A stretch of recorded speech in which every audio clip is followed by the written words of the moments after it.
conocía, ¿no? Pero ahora lo conozco. Hace un tiempito empezamos a trabajar junto con Néstor, él es pastor de Coronel Suárez, él es pastor de Javier, este chico que estamos trabajando juntos, que está entre nosotros, ¿no? Que lo estamos asistiendo. Y bueno, él es un pastor que atiende la obra allá y también en la unidad 19 de Saavedra. Así que queremos orar y que nos cuente un poquito y lo que Dios corazón nos ministre en esta mañana. Así que yo le voy a pedir de vuelta a Daniel Aguirre que ore por Néstor en esta mañana. Amén. Amén, Señor. Gracias, Padre, por este día. Y volvemos a repetir, Señor, que bendigas a Néstor, a nuestro querido hermano pastor. Hoy lo conocemos, Señor, y bueno, y nos da la oportunidad de poder relacionarnos juntos como parte del cuerpo de Cristo. Gracias por su vida. Yo sé que estás haciendo una obra muy importante, Señor, a través de él y con cada uno de los hermanos de esa congregación. Los bendecimos desde acá de Moreno y te pido que nos bendigas a través de él, que escuchemos tu voz a través de él y prestemos atención, Señor, que nuestros oídos estén atentos a lo que vos nos querés decir. Gracias, en el nombre de tu Hijo Jesús. Amén y amén. Amén. Nos silenciamos y bueno, Néstor, te escuchamos. Bueno, ¿se escucha, Luis? ¿Se escucha bien? Sí. Bien, bueno. Muchas gracias, Luis. Realmente es un gusto enorme estar con ustedes en esta mañana. Hoy, tomando la cena, yo compartía con un pan árabe que hace una hermana aquí en Suárez, de una familia que trajimos, una familia de refugiados sirios, que hace 1 año y medio que están aquí en Suárez. Ellos vivían en Sabadani, un pueblo cerca de Damasco, en Siria, y empezó la guerra en el año 2015, y ellos de la noche a la mañana se quedaron sin nada. Ellos eran una familia que trabajaban en la colocación de Durlock y de pintura, y esta locura de la guerra, esta injusticia de la guerra en Siria que aún no ha terminado, bueno, ellos alcanzaron a salir una madrugada y a las pocas horas por aviones bombardearon toda esa ciudad, quedó absolutamente todo destruido. Ellos nos muestran fotos de lo que fue su casa y realmente es tristísimo y sin posibilidades de volver a empezar. Así que bueno, nosotros a través de Jucum y de otra organización cristiana logramos traer a esta familia, un matrimonio con 3 chicos. Ellos son cristianos y realmente estamos contentos de que estén viviendo con nosotros. Y en Siria, aparte de la guerra, ahora la pandemia también. Así que otra peste sobre la peste de la guerra, ¿no? Así que bueno, yo en esta mañana estaba tomando la Santa Cena con el pan árabe que hace esta hermana, que ella hace para vender, ¿no? Y me gozo mucho de poder haber compartido con ustedes la Cena del Señor. Bueno, yo soy Néstor, como me presentaron, vivo casado con Miriam, tenemos 3 hijos y 5 nietos, y vivimos en el sudoeste de la provincia de Buenos Aires, una ciudad chica donde hace 10 días no había ningún caso de COVID, y ahora tenemos 130 casos. Para una ciudad como la nuestra, 130 casos de COVID positivo es mucho.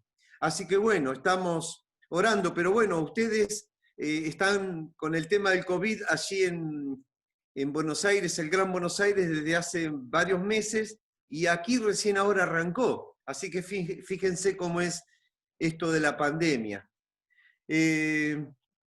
Bueno, uno de nuestros nietos, el varón, porque tenemos 4 nenas acá, de las nietas, y el varón lo tenemos, mi hija casada con un muchacho de Lomas del Mirador, más o menos cerca de la zona de ustedes, así que hace mucho que no vemos a nuestro nieto, a Santino, que lo tenemos allí, no podemos ir, no pueden venir ellos. Se enfermó mi hija de COVID, se enfermó mi yerno, así que bueno, estuvimos bastante complicados, con mucha impotencia porque tampoco podíamos hacer nada, no podíamos ir, no podíamos traernos al nieto, así que bueno, estamos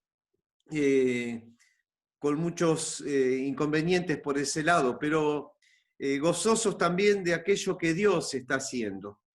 Yo creo que estamos viviendo un tiempo muy, muy especial para la iglesia. Es muy llamativo, bueno, como les conté recién, esta familia siria, de ese pueblo donde vivían, se tuvieron que ir de la noche a la mañana, y de la noche a la mañana se quedaron sin nada. Y también estaba pensando de que de la noche a la mañana el Señor hizo de que tuviéramos que cerrar nuestros lugares de reuniones, nuestros templos. Y yo veo esto como algo muy significativo, ¿no? ¿Qué es lo que Dios quiere decirnos a la iglesia? Quizá la iglesia estaba muy encerrada dentro de las paredes del templo, mucha actividad, como dice Saraco, mucha actividad templocéntrica. Y la realidad es que el Señor nos quiere más afuera. Y si uno mira el ministerio de Cristo, en 2 o 3 ocasiones se lo ve a Cristo en el templo.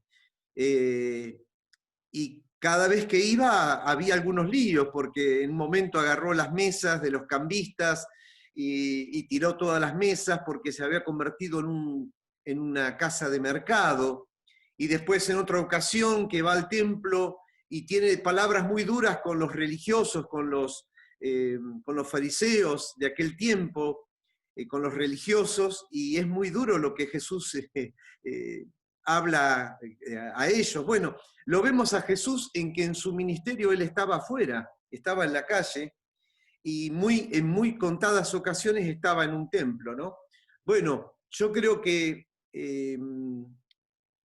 hay algo que Dios está haciendo en la iglesia en este tiempo. Por alguna razón el Señor permite todo esto porque Él es el Señor, Él es el que sabe y conoce todas las cosas. Y lo que quiero compartir en esta mañana tiene que ver, creo, también con esto de que Dios tiene un propósito con nuestras vidas, el trato del Señor en cada uno de nuestros corazones. Si quieren buscar en Lucas 15, Lucas capítulo 15, allí vamos a encontrar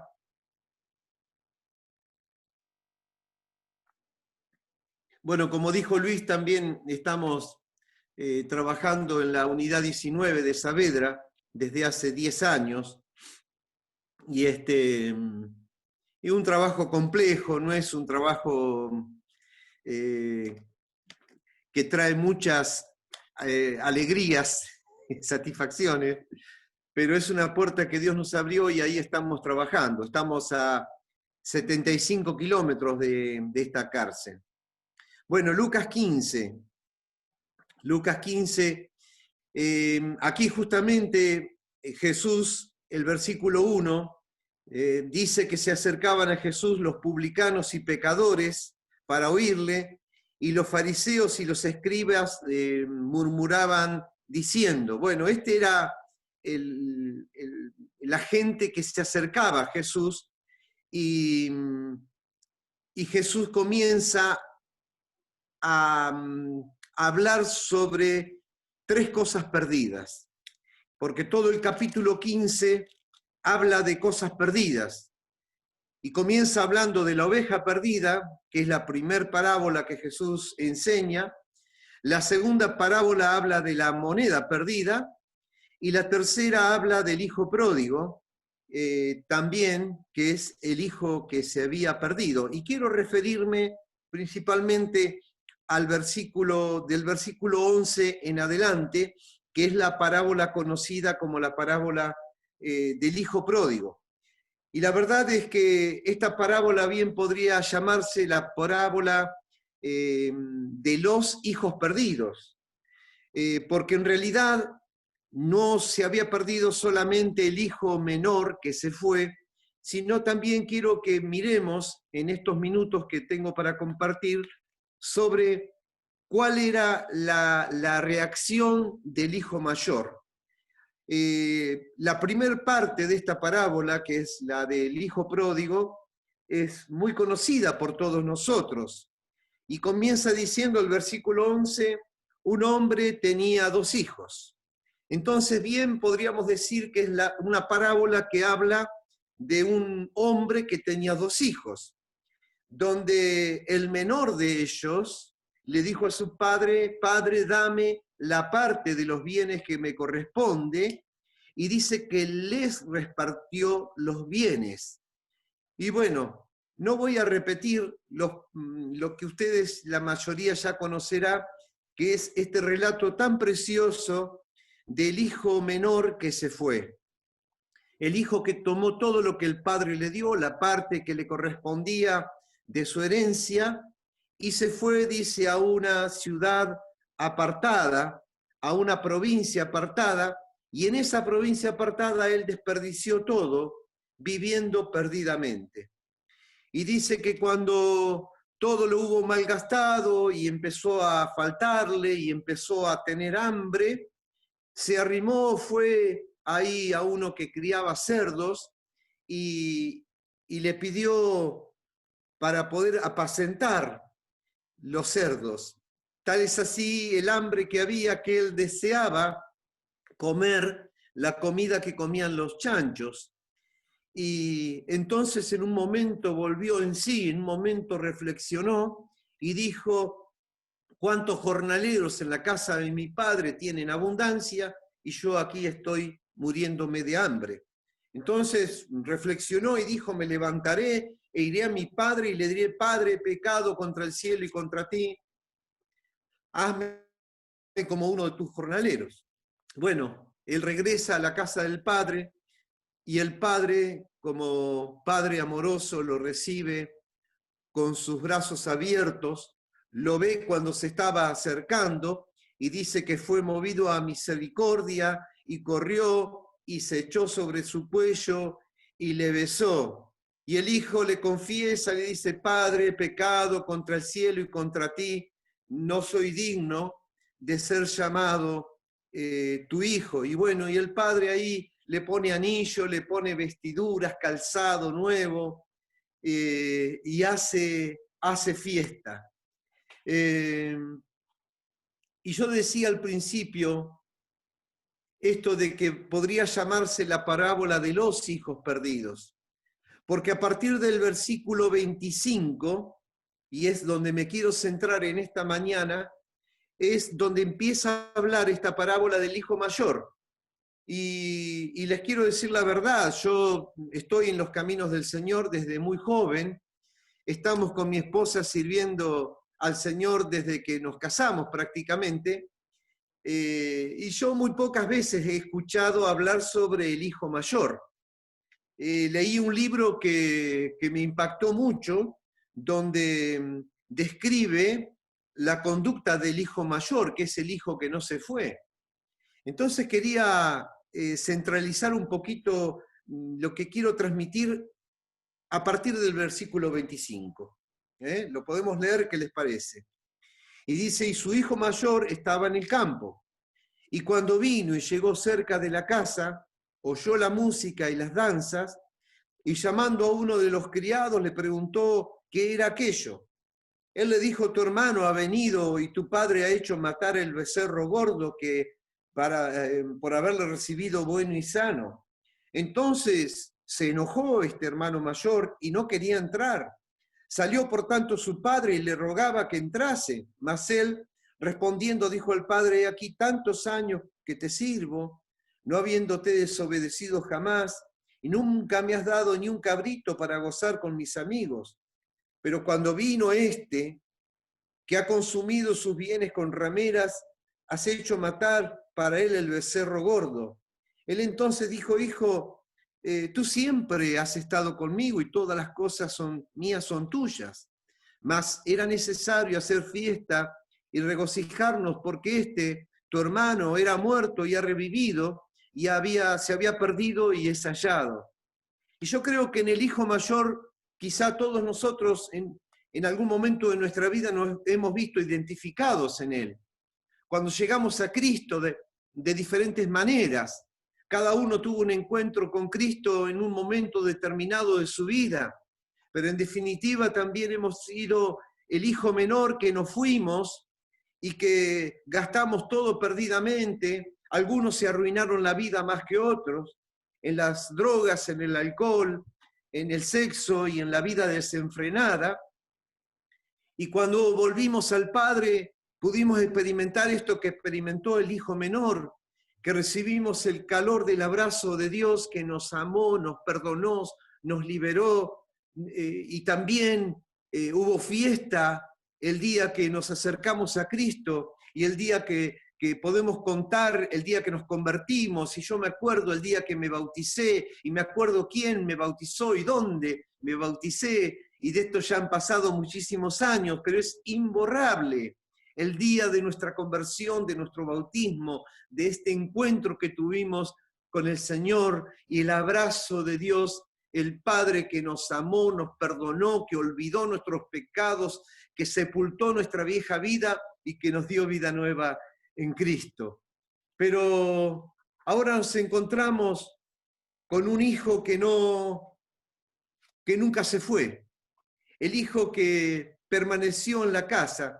Y en esto de que lo que dije al principio, de este tiempo que Dios nos sacó del templo, nos sacó de las actividades que veníamos haciendo permanentemente,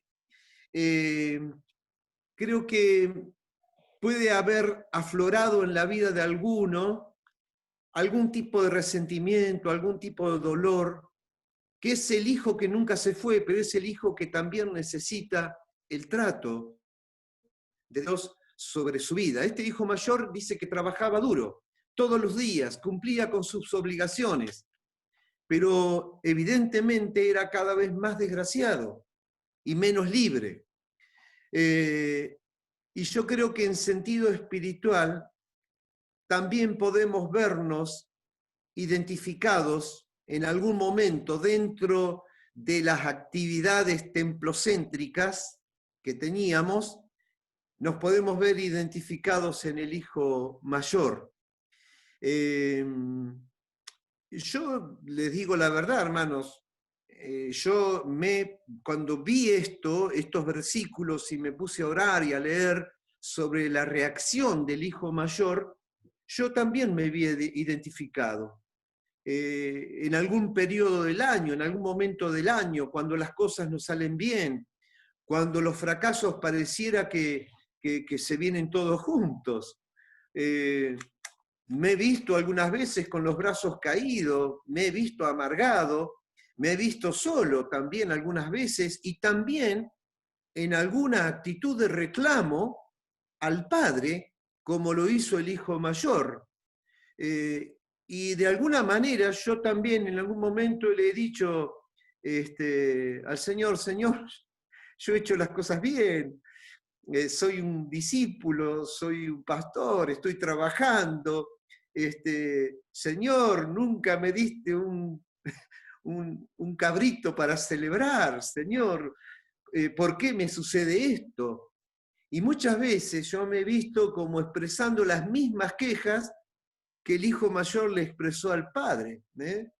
Señor, siempre te estoy sirviendo, he permanecido en casa, nunca me aparté, hace tantos años que estoy, y sin decirlo, pienso que Dios se equivoca y que es injusto conmigo y que merezco otra cosa y que quizá tengo un trabajo, pero no estoy conforme con el trabajo que tengo y pienso que mi trabajo debería ser otra cosa.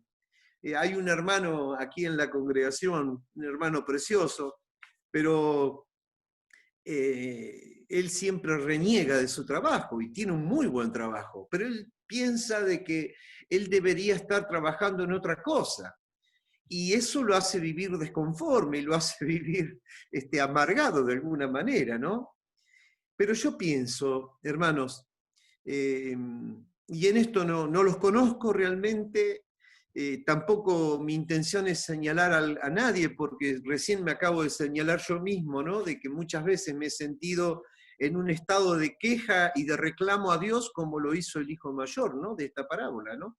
Pero creo que en la iglesia puede haber muchos hijos mayores, que están perdidos a pesar de estar en casa. Están en casa, pero hay amargura en sus corazones. Están en casa, en la casa del Padre, pero hay celos, y hay indiferencia, y hay resentimiento, y hay enojo, y hay reclamo, como hizo este hermano mayor, reclamos que le hizo al Padre, ¿no? Y yo creo que también muchas veces nos enojamos con el Padre porque las cosas no salen como lo que habíamos planeado. Ahí Luis mencionaba el trabajo en la cárcel. El trabajo en la cárcel es un trabajo bastante que tiene muchos agridulces y muchas veces son más agri que dulce los momentos, ¿no? Y a nosotros nos gusta ver los resultados de lo que hacemos. Somos así. Y en el trabajo carcelario, encima nosotros hemos tomado un compromiso de no un trabajo de ir a simplemente hacer cultos al penal, sino que hemos querido también involucrarnos con la familia de los internos, involucrarnos con el interno cuando el interno queda en libertad. Y cuando el muchacho queda en libertad, es un tema bastante complejo, un tema complejo. Aquí en Suárez y en la iglesia tenemos 5 que estuvieron presos y están ahora en libertad. Y realmente es bastante complejo. Aquel muchacho que nunca trabajó o que fue alcohólico, que fue drogadicto y que se convierte en la cárcel y salió y en el barrio, en el pueblo todos lo conocen, golpea puertas y nadie le abre. Entonces es muy complejo. Entonces uno muchas veces que espera ver cosas, sirviendo al Señor, muchas veces no vamos a ver los resultados. Y en realidad no somos llamados a ver resultados. Somos llamados a ir, a ser discípulos, predicar a las naciones, predicarle al vecino, hacer obras de misericordia, hacer bien, que es lo que ustedes hacen. Yo me he enterado por Luis el trabajo hermoso que hacen en el comedor, en el merendero, los domingos a la noche. Creo que también van a un lugar a llevar comida a gente carenciada. Y realmente tenemos que hacerlo todo eso, pero sin esperar resultados. El hijo menor de esta parábola pecó de forma visible. Malgastó su dinero, malgastó su tiempo, arruinó su propio cuerpo, todo quedó visible, todo quedó a la vista, todo lo que hizo estuvo mal. Lo supo su familia, lo supo el vecindario, y él mismo se rebeló, se fue, pero llegó el momento en que reflexionó y volvió y pidió perdón. Sin embargo, y esto es lo que quiero que podamos entenderlo, el extravío del hijo mayor es más difícil de detectar, porque al fin y al cabo es el que aparentemente había hecho todo bien. Era obediente, era servicial, era cumplidor, era trabajador, era el que estaba en todas las reuniones. Yo veo en el hijo menor cuando regresa el final de una gran rebelión, pero en el hijo mayor queda en evidencia una herida interior que necesita ser tratada, una herida interior que necesitaba ser tratada. Aparentemente el hijo mayor no tenía fallas, pero cuando vio la alegría de su padre por la vuelta del hermano menor, algo sucedió en su interior y afloró lo que realmente había en su interior. ¿Vieron la palabra de Dios que dice que de la abundancia del corazón habla la boca? Bueno, también de acuerdo a cómo reacciona un hermano, una persona, muchas veces en la presión aflora lo que realmente hay adentro. Bueno, eso que está adentro, si está mal, debe ser corregido, debe ser solucionado. De repente, por alguna cosa en casa, ahora con la pandemia que hemos tenido que estar más tiempo en casa, el esposo con la esposa, los hijos en casa, de repente aparece la persona malhumorada, el orgulloso, aparece la soberbia, el egoísmo, que está ahí, está escondido, está en casa, nunca se fue, nunca anduvo, desde que conoció a Cristo nunca se apartó, pero estando en casa, a ver, hermanos, si me gustaría verlos para preguntarles, ¿me están comprendiendo lo que quiero decirles, no?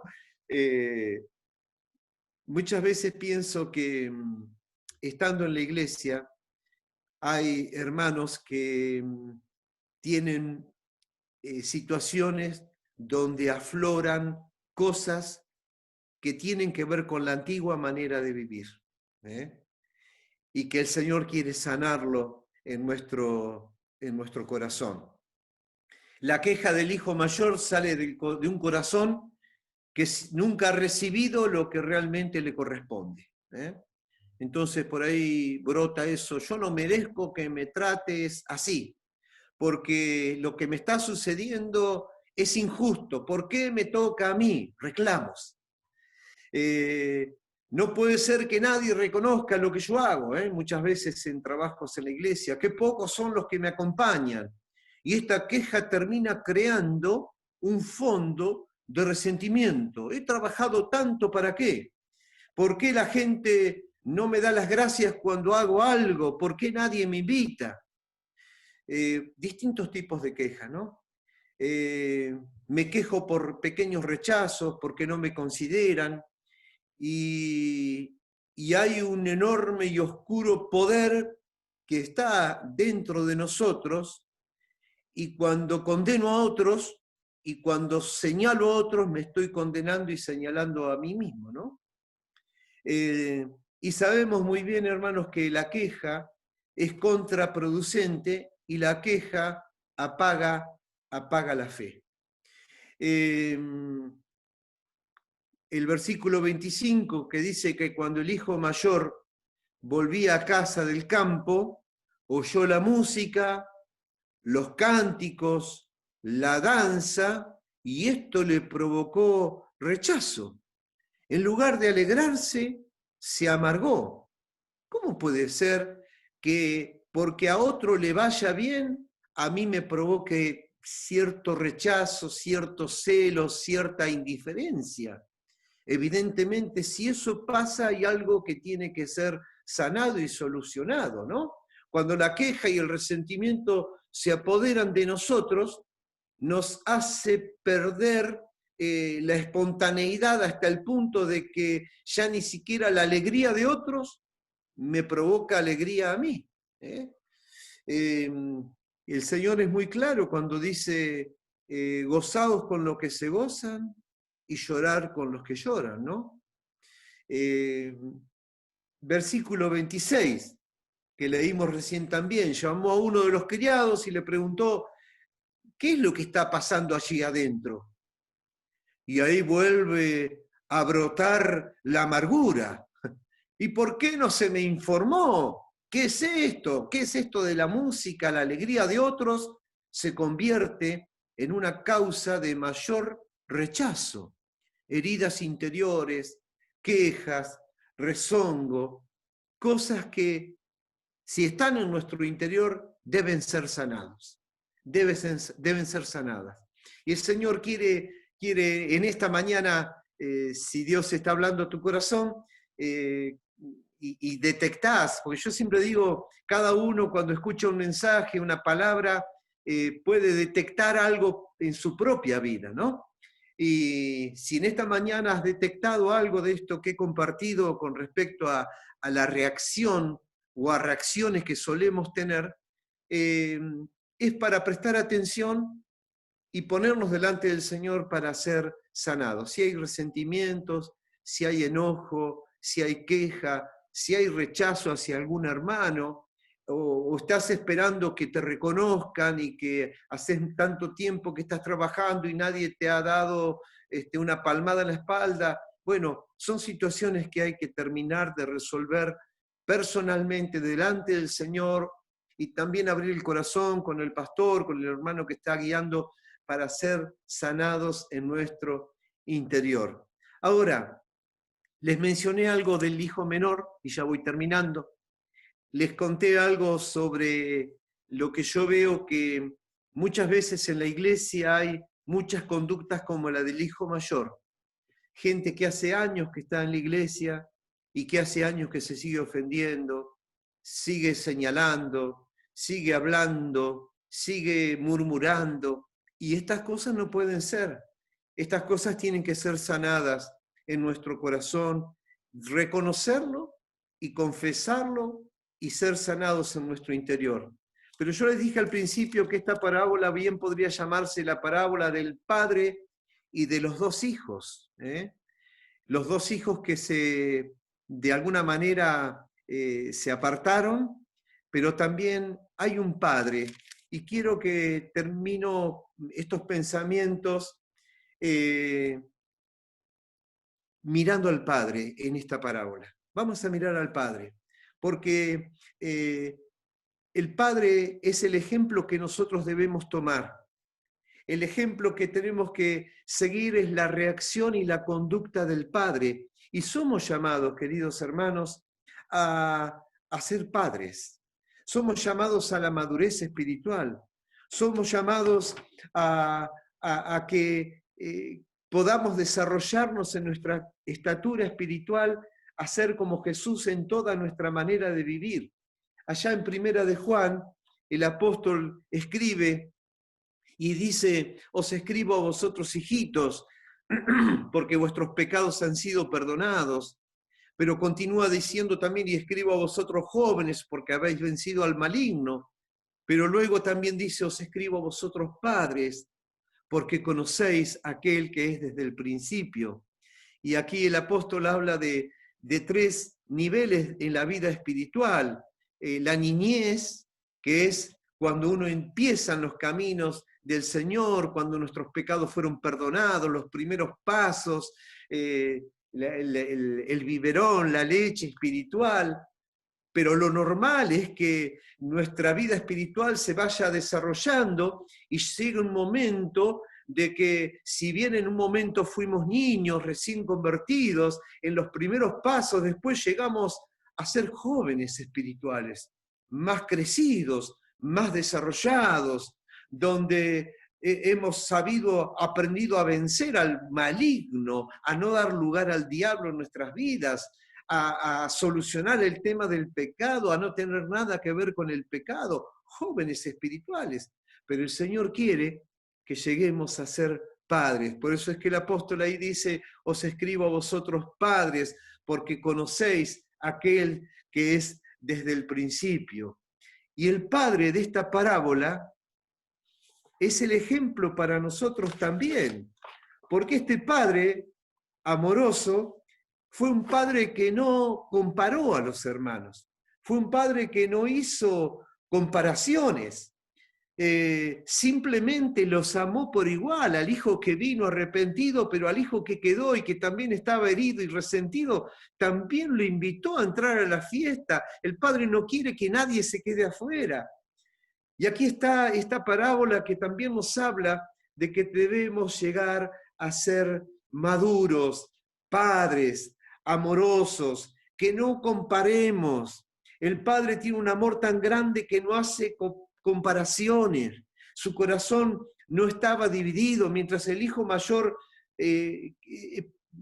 quiera permanecer afuera en la oscuridad como quería permanecer, el padre no se sentía tranquilo. Él quería que su hijo mayor, el que nunca se había ido, pero ahora no quería entrar a la fiesta, él quería que también entre, quería que haya reconciliación, quería que los hijos puedan amarse, puedan perdonarse, puedan vivir en paz.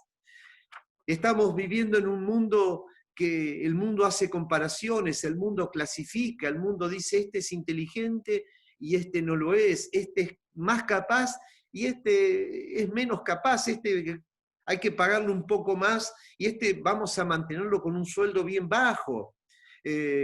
Hay quienes tienen más éxito, menos éxito. Eso es lo que mide el mundo, pero el amor del Padre nos llevó a medir a los hijos, a compararlos.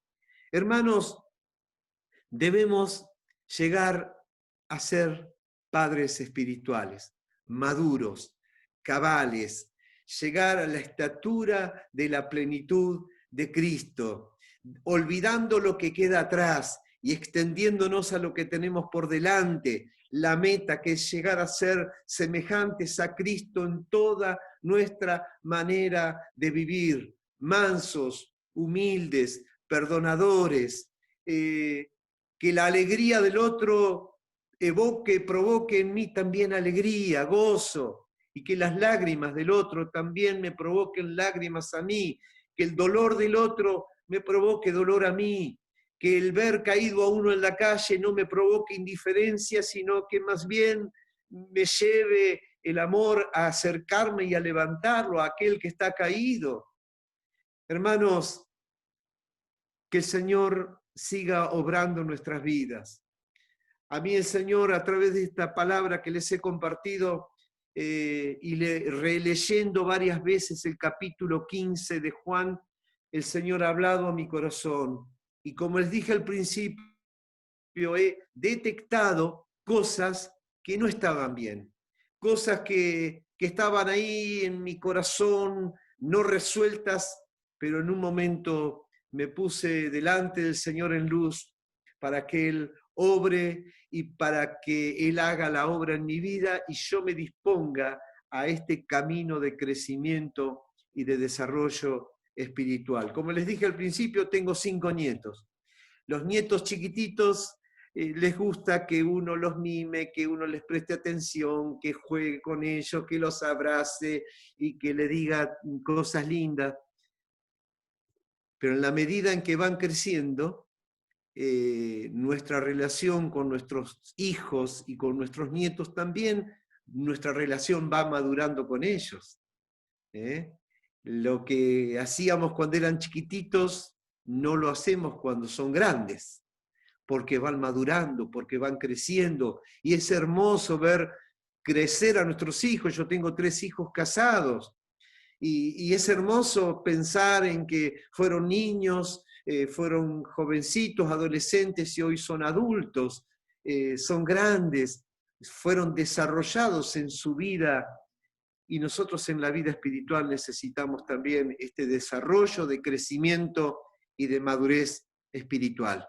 Hermanos, si me permiten terminar con una oración. ¿Puede ser, Luis? Señor, quiero darte gracias por compartir esto con mis hermanos en Moreno, Señor. Gracias por la vida del pastor Luis, de su esposa y de cada uno de los hermanos, Señor. Señor, gracias porque en esta mañana, por medio de esta parábola, nos hemos podido ver identificados en el hijo menor cuando vinimos a ti, Señor. Y tú nos perdonaste, y tú nos amaste, y nos limpiaste, Señor, y nos diste vida nueva, y perdonaste nuestros pecados, Señor. Pero también en esta mañana nos hemos visto algunos identificados en el hijo mayor, en el hijo que aún estando en casa y habiendo hecho las cosas bien, por ahí también afloran cosas que no pertenecen a esta nueva forma de vivir que es en Cristo. Señor, que tú en esta mañana puedas, Señor, mostrarnos aquello que debe ser corregido en nuestras propias vidas. Espíritu Santo, que tú traigas convicción, Señor, a nuestros corazones, hables a nuestras vidas, traigas sanidad a nuestro corazón, a nuestro interior. Queremos ser maduros, queremos ser hombres que tengamos la actitud del Padre, el Padre que ama, que recibe, que abraza, que no hace diferencias, que no hace comparaciones con nadie. Señor, queremos ser adultos, queremos ser padres espirituales, crecidos, desarrollados al haber alcanzado la estatura de la plenitud de Cristo. Señor, sigas tú obrando en nuestros corazones. Te lo pido en el nombre de Jesús. Amén, Señor. Amén.